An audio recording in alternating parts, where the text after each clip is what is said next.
Hi guys, so here's your program video. We've finished a 12-week program and we're now going to start a new program this Monday, so the 8th of September, leading all the way to the end of November. So if you tested, great, you've got some numbers and stats to build on over the next 12 weeks. If you didn't test, guys, don't worry, you've got another chance this 12 weeks. Really focus on consistency and building up that technique under safe conditions, and trying to attend as many classes as you can. That will give you the best chance of getting some PBs in that test week in 12 weeks. So going through the programming and what days focus on what exercises, I'll go through that now. Strength advance, guys. On Monday, you've got some lunges and some dumbbell cleans as your first exercise, so some dumbbell complexes. Again, remember, these are all week 1 exercises, so the RPE scale or the percentages will be nice and low. It will be about recovering. Or if you haven't tested and you feel like you want to go a bit heavier, you can push that up to a higher RPE scale for this week. Ask the coach for any advice. So yes, reverse lunges and dumbbell clean complexes, some more dumbbell staggered RDLs, some push-ups, rows, Electors, and some 4-minute AMRAPs, Yugo-Goes at the end.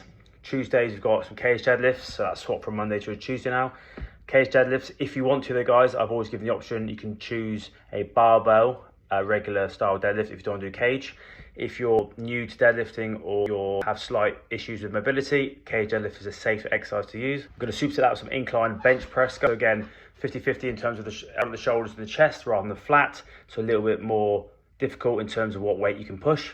So it won't be based off your 1 rep flat bench, it will be based off your incline bench, or it will be 30% less than your flat bench. That's quite a good indicator of your weight to start with. Some heel elevated goblet squats, some chest supported rows, some lat raises, and one little EMOM at the end. Wednesdays, guys, some dumbbell military press, superset with some glute band step backs into some squats, and then some dumbbell front foot elevated squats, some psoas marches, dumbbell bench press, seated banded rows. So all those strength exercises are a little bit more accessory focused to build up a bit of stability and specific strength before we go into heavy percentages further along in the program. And then you'll begin doing some row focused sprints at the end there. So some 300 meters, 3 times each.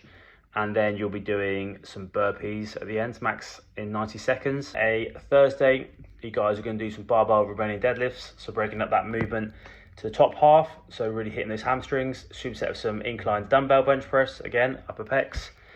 Eccentric chin-ups, so focusing on the lowering part of that chin-ups. Half kneeling dumbbell press, again, guys, a bit of stability work there, focusing on in half lunge, single arm press. We've got dumbbell single arm rows, dumbbell skull crushers, and some kettlebell swings, and then some conditioning, which will be some intervals at the end. So lots of fun exercises there. Friday, you've got your bench press, dumbbell walking lunges as your main exercises, and then your dumbbell lateral flies, rows, single arm kettlebell carries, barbell curls, stuff you've done before, but again, starting at a nice low percentage and really focusing on that technique to build up over the next 12 weeks. Conditioning is a partner 8-minute AMRAP. And then on Saturday, guys, you've got barbell front squats or your barbell back squats, up to you.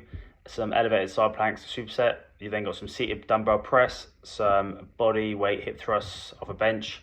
Again, starting low. If you want to scale up any of these exercises because you feel like you need to or you want to because you haven't quite gone heavy last week, that's fine. Again, ask the coach. Some curls, standing leg abductions, and then it's a Tabata style machine and isometric at the end there. So that is your advance, guys, for week 1. I advise looking through what is on each day, and if you really want to focus on getting a better deadlift or a better squat, pick the days that are going to be more focused towards that exercise. And any questions about your goals or about this new program and where you should be looking to improve on, I'm always here to help. So come and ask me on the gym floor or give me a message.